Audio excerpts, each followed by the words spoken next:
Ya, pemirsa, dialog kita kembali lanjutkan, kita ke Ibu Yeni Sucipto. Bu Yeni, tadi kita sempat ingin membahas mengenai sebetulnya modusnya seperti apa, di titik-titik mana saja. Kan kalau kita lihat ada beberapa proses dalam ketika mendiskusikan anggaran antara eksekutif dan legislatif. Di titik-titik mana sih kemudian ada titipan-titipan anggaran itu, Bu?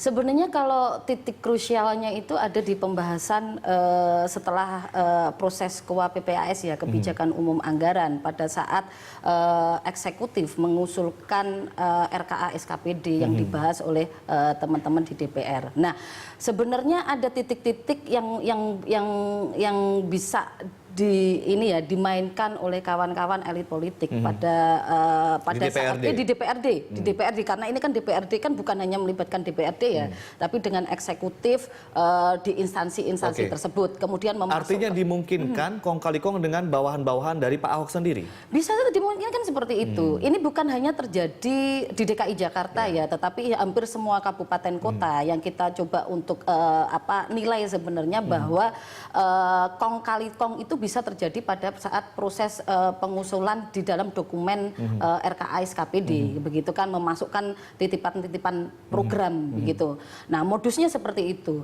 Kenapa kita bilang bahwa pengawalan di proses pembahasan di RKA SKPD itu penting sebenarnya, karena kita tidak menginginkan bahwa kecolongan ya, baik itu entah itu eksekutif dengan legislatif. Saya rasa ini yang bermain bukan hanya teman-teman di DPRD, tapi juga karena yang memasukkan dari eksekutif. Nah, ini sebenarnya titik tekannya begini, bahwa fungsi-fungsinya ya, satu fungsi fungsi budgetingnya yang melekat kepada DPRD itu tidak berfungsi, sehingga kenapa akhirnya muncullah alokasi-alokasi anggaran yang dianggap siluman. Yang kedua adalah eksekutif sebagai pengusul, sebagai penyaji secara teknokratis, itu mampu juga memainkan itu. Nah, ini kontrolnya sebenarnya pada kepala daerah. Seperti apa sih sebenarnya birokrasi di bawahannya? Karena titik kontrolnya ada karena pengguna anggarannya adalah kepala daerah. Ketika misalnya Ahok bisa kemudian punya versi sendiri dan jauh lebih murah daripada RAPBD yang diajukan oleh DPR, itu artinya bahwa Ahok tahu birokrasi, tahu sebetulnya budgetnya berapa-berapanya gitu? Sebenarnya begini, yang didorong oleh DKI Jakarta dengan membuat e-budgeting itu sebenarnya mencoba untuk menjalankan amanat undang-undang pemerintahan daerah mengenai informasi keuangan daerah. Itu lebih bagus begitu loh, bagus sebagai inovasi begitu kan di suatu daerah, karena ini bagian dari transparansi pengelolaan keuangan daerah. Kita tahu berapa besar program yang ke arah pendidikan, kesehatan, kemudian infrastruktur dan sebagainya. Hanya saja di sini tidak tertransformasikan dengan baik kepada DPRD, begitu kan, sehingga keputusan yang terjadi adalah keputusan politis. Kalau kita mencoba untuk ini ya, kita tidak bisa menegasikan ada proses pada saat menjalankan pembahasan, ada proses politis, ada proses teknokratis, top down, bottom up, dan partisipatif. Hanya saja yang kita nilai saat ini yang berjalan adalah proses politisnya, tetapi menegasikan proses-proses yang keempatnya tadi, top down, bottom up, partisipatif, dan mengenai teknokratisnya, begitu kan. Nah, di DPRD sendiri, di eksekutif sendiri sudah mencoba untuk mengusulkan dalam bentuk teknokratisnya adalah e-budgeting. Nah, kesalahannya Ahok begitu kan, ini sama-sama salahnya ya. Ahok tidak mencoba untuk mengusulkan sesuai dengan e-budgetingnya. Mungkin begitu. Ada komunikasi yang terputus di sana. Iya, betul. Sisi lain DPRD tidak pernah memahami secara teknokratis mengenai e-budgeting. Masa sih mereka tidak paham e-budgeting DPRD? Ya, saya rasa begitu. Akhirnya kan keputusannya keputusan politik kan begitu. Tidak mengerti atau tidak mau tahu? Saya kira dua-duanya bisa. Tidak paham dan tidak ini. Kalau kita bilang ada statement ya dari teman-teman DPRD bahwa mereka bilang salah satu pelanggarannya adalah DPRD menyatakan tidak ada payung hukum mengenai e-budgeting. Coba kita melihat sebenarnya di dalam Undang-Undang 23 tahun 2014 soal pemerintahan daerah, di bab 22 mengenai informasi Pemda, pasal 39 itu 31 pasal 1 dan pasal ayat 1 dan pasal ayat 2. Ayat 1 mengenai informasi pembangunan daerah, yang kedua adalah informasi mengenai keuangan daerah. Yang kedua ayat kedua yaitu informasi pemerintahan dikelola dalam suatu sistem informasi Pemda, begitu loh. Nah, ini sebenarnya letaknya seperti apa? Letaknya di mana kesalahannya, begitu kan? Kalau Pemprov itu mencoba untuk menjawab, sebenarnya mengimplementasikan undang-undang itu, tetapi DPR itu menyatakan tidak ada payung hukumnya. Tadi, kan Anda menyatakan ini bahwa sebetulnya masalah prosedural dan masalah komunikasi gitu ya, antara mungkin DPR bisa dikatakan belum tahu apa yang namanya e-budgeting. Tapi kalau misalnya kita bicara modus, apakah kemudian hal-hal yang tidak diketahui dalam tanda kutip oleh DPR ini bisa dijadikan modus juga? Bisa saja begitu, karena kan kita bilang yang tadi saya sampaikan bahwa untuk pembahasan APBD ini itu lebih banyak didominasi oleh persoalan politis, menegasikan 4 yang tadi itu, soal top down partisipatif dan mengenai persoalan teknokratisnya, tetapi mencoba untuk mengedepankan soal politisnya, sehingga keputusannya keputusan politis. Hak angket itu kan keputusan politis juga. Tetapi sebenarnya kalau yang saya sampaikan di awal bahwa kekisruhan ini itu diawali hanya karena persoalan administratif, begitu loh ya. Administratifnya karena apa? DPRD Pemprov telat mengajukan ke Kementerian Keuangan, kemudian belum ada tanda tangannya Banggar, kemudian belum adanya rincian secara khusus. Nah, ini kan keinginan kekhawatiran kita bahwa kekisruhan ini akan dijadikan modus-modus transaksional sebenarnya, baik itu antara eksekutif dengan legislatif. Itu yang kita tidak inginkan, begitu. Karena kan kita tahu bahwa yang menjalankan, yang bertanggung jawab penuh adalah kepala daerah. Tapi kan kita belum tahu sebenarnya sejauh mana tata kelola yang dijalankan oleh staf-stafnya di eksekutif, begitu. Bu Yeni, kalau boleh tahu selain modus yang seperti ini, artinya berkelit dari aturan-aturan administratif, kira-kira modus apa lagi yang sering terjadi kalau selama pengamatan Fitra terhadap apa yang di era PBD di kalau untuk pengelolaan keuangan daerah, kita berefleksi ada di beberapa kabupaten kota, dan itu juga terjadi tidak hanya di Jakarta ya? Iya, di DKI, begitu kan.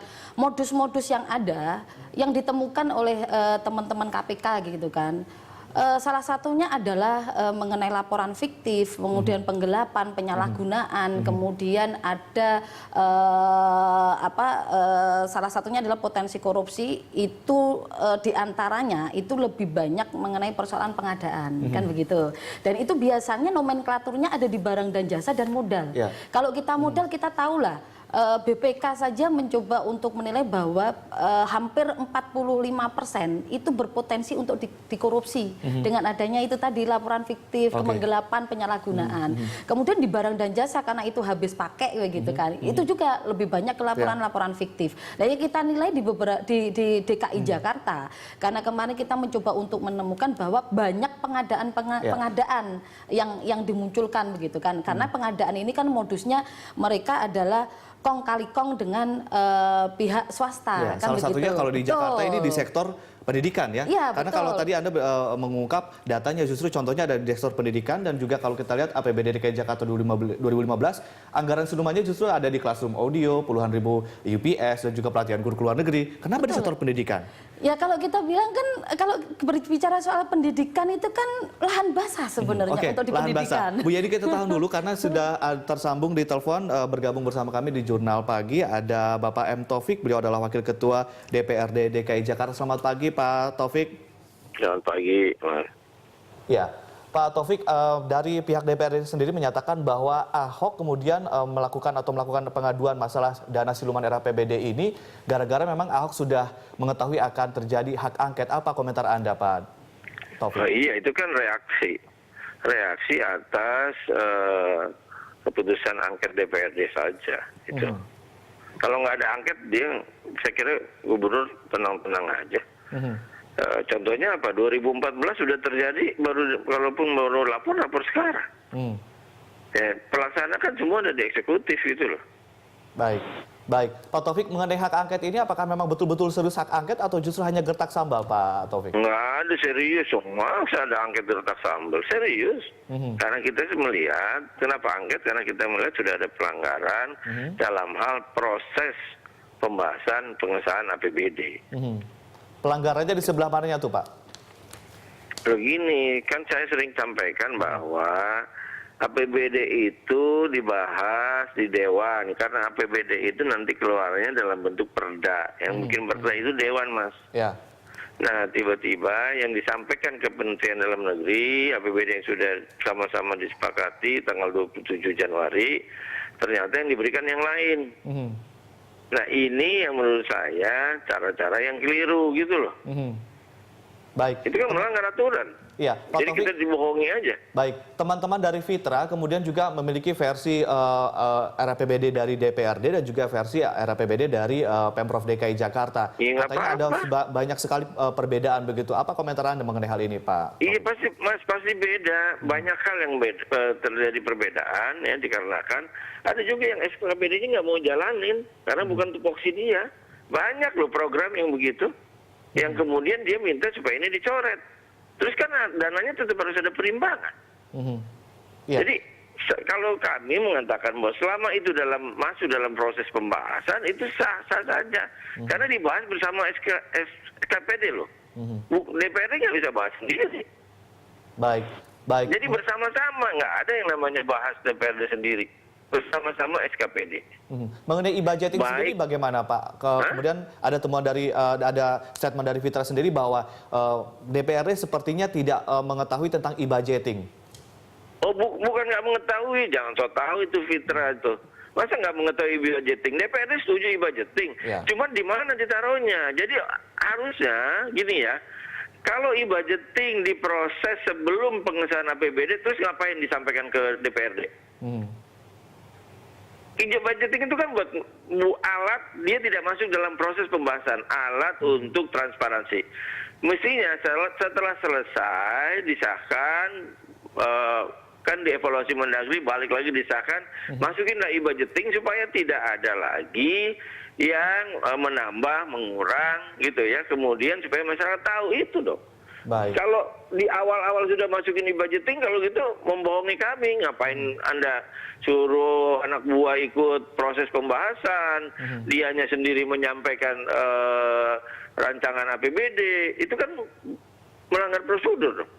Baik. Ya. Baik, Oke. Pak Taufik, kita jeda sebentar, nanti kita akan sambung lagi tentunya di Dialog Jurnal Pagi. Tetaplah bersama kami, Pak Taufik dan juga Bu Yeni tetap bersama kami, dan pemirsa kami akan segera kembali.